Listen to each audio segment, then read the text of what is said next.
wabarakatuh. Izinkan saya untuk melanjutkan kuliah seminar profesi, dan hari ini topik yang akan saya bahas adalah mengenai business planning atau perencanaan di dalam event management kita, yaitu membuat sebuah seminar.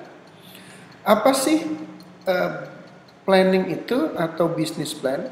Jadi business plan itu akan membantu kita untuk bisa mengkomunikasikan dari strategic plan menjadi hal-hal yang akan kita lakukan secara teknis.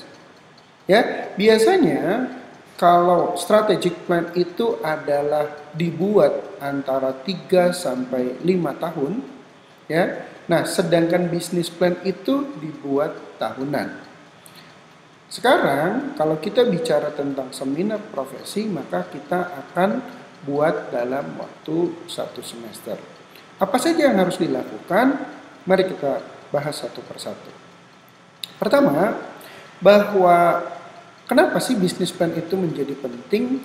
Karena business plan ini akan mengkomunikasikan tentang visi, tentang tujuan, manfaat-manfaat dari kegiatan yang kita akan lakukan.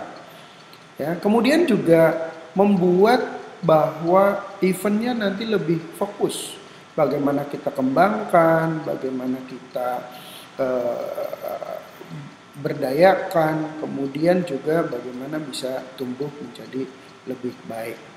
Kemudian dengan adanya business plan, kita juga mengilustrasikan dan juga membantu ada hal-hal yang mungkin dalam jangka panjang kita harus lihat bagaimana keberlanjutannya. Selain itu juga bahwa business plan mengkomunikasikan mengenai berapa dana yang dibutuhkan dan dana itu akan digunakan untuk apa saja.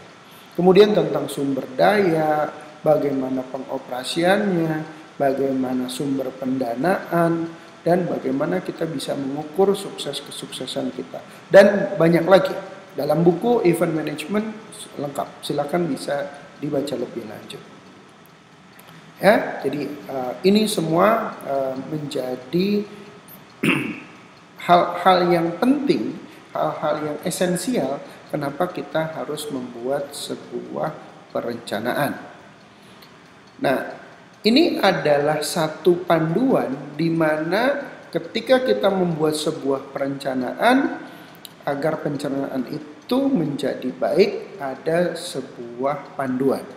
Pertama adalah tentang cover page atau halaman muka. Ya, jadi cover jilidnya gitu ya. Maka kita harus juga memperhatikan cover ini supaya eye catching, kemudian orang menjadi tertarik untuk membaca lebih lanjut. Setelah cover halaman muka, berikutnya adalah tentang konten atau isinya, atau kita biasa sebut daftar isi. Jadi ada apa saja, kita bisa bagi itu menjadi bab per bab yang juga menunjukkan halamannya halaman berapa. Gitu ya. Oleh karena itu maka juga kita harus benar-benar bahwa daftar isi menjadi sesuatu yang penting. Berikutnya adalah executive summary atau ringkasan eksekutif.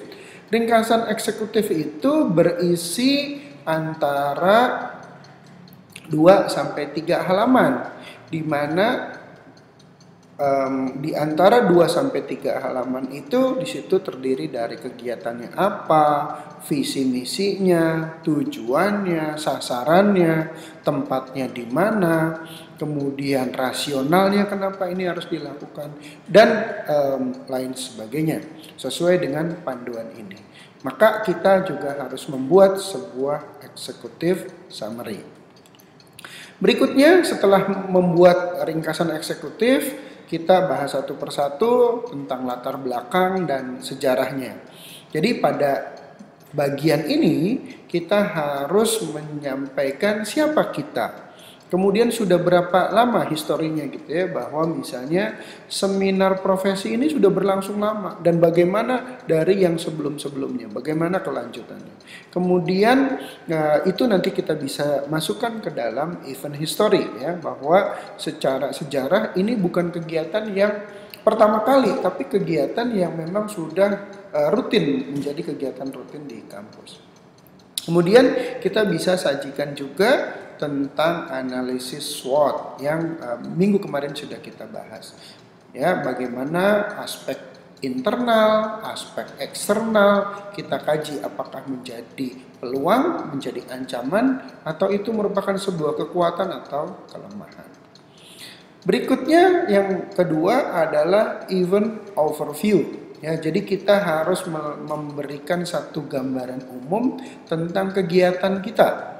Ya, kegiatannya apa, tadi visi misinya, kemudian sasaran-sasaran yang penting, kegiatannya apa, siapa target marketnya, kemudian apa manfaat-manfaat yang diperoleh. Setelah itu kita harus membuat development plan atau rencana pengembangan. Rencana pengembangan itu seperti apa? Jadi bagaimana strategic development, kemudian implikasi-implikasinya, dan juga ada strategic alignment.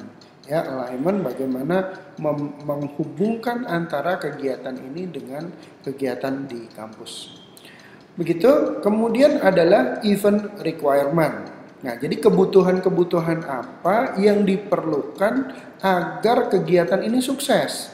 Jadi misalnya kita butuh fasilitasnya apa saja, apakah nanti seminar ini luring atau daring, servicesnya layanan apa gitu ya. Misalnya kalau mau datang ke sana bagaimana, apakah ada public transportation, dikasih mapnya, kemudian di dekat situ ada layanan kesehatan enggak, kantor polisi, K3-nya, media dan lain sebagainya. Kemudian berikutnya ada production, ada legal dan insurance. Jadi legal adalah kerjasama kontrak sehingga secara hukum kita juga bisa aman. Ya. Yang kelima adalah marketing and communication atau orang biasa bilang markom.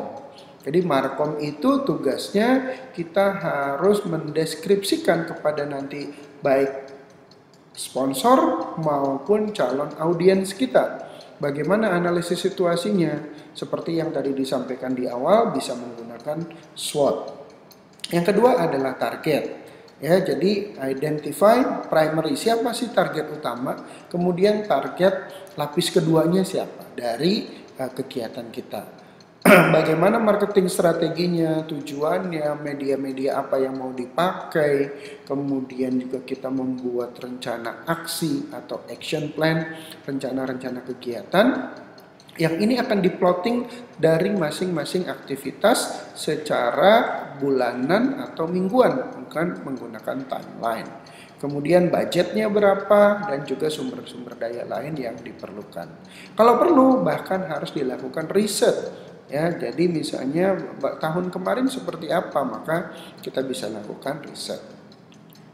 Yang keenam adalah financial plan and considerations. Nah, di sini kita harus membuat rencana keuangan, gitu ya. Berapa kira-kira income-nya, pendapatannya dari mana, kemudian expenditure-nya, biaya apa yang nantinya wajib dikeluarkan, mana yang bisa dihemat. Kemudian ada kita membuat catatan-catatan atas anggaran, kemudian membuat rencana penerimaan dari mana saja, revenue-nya apakah dari peserta, apakah dari sponsor, atau yang lain-lainnya.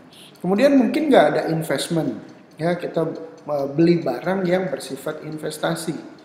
Ya, untuk IO yang besar mungkin bisa seperti ini. Kemudian ada economic impact estimation. Karena kegiatan kita cuma dalam waktu pendek, mungkin ini dilewat. Kemudian yang ketujuh adalah bagaimana manajemen and business control. Tentunya ini semua harus dikendalikan juga. Ada pengendalian ya. Oleh karena itu ada manajemen siapa kepanitiaannya, siapa yang menjadi ketua, tugasnya apa.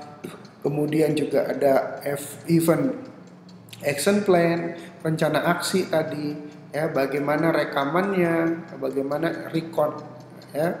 Jadi itu harus diperhatikan. Kemudian juga ada manajemen information system. Manajemen information system ini menjadi bagian yang penting karena kita sekarang sudah di era digital. Baru yang terakhir ada review. Kemudian berikutnya adalah kita juga jangan lupa ada risk management. Ya, risk management atau manajemen risiko. Apa risiko-risiko yang kemungkinan akan muncul atau kemungkinan akan terjadi? Maka kita harus antisipasi, misalnya kebakaran, ya, kemudian juga kesehatan dan lain sebagainya. Itu kita harus antisipasi.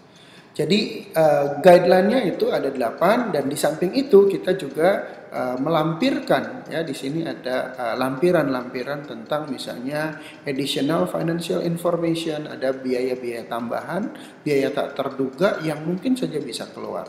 Kemudian site atau venue map, jadi peta lokasinya nanti di mana, denahnya misalnya layar di mana, eksekutif di mana tempatnya, nanti ruang makan di mana. Kemudian juga ada research dan lain sebagainya. Baik, terakhir bahwa dalam diskusi kelompok di sini kita akan bahas apakah rencana kegiatan seminar itu perlu direview atau tidak, perlu dikaji apa tidak. Nah, kemudian kalau perlu, untuk apa sih review itu? Untuk apa review dilakukan? Misalnya Anda melakukan review dari kegiatan seminar profesi yang tahun sebelumnya. Itu saja yang bisa saya sampaikan, semoga bermanfaat. Apabila perlu penjelasan lebih lanjut, silakan hubungi saya via email maupun WhatsApp. Terima kasih atas perhatiannya. Assalamualaikum warahmatullahi wabarakatuh. Salam sejahtera untuk kita semua.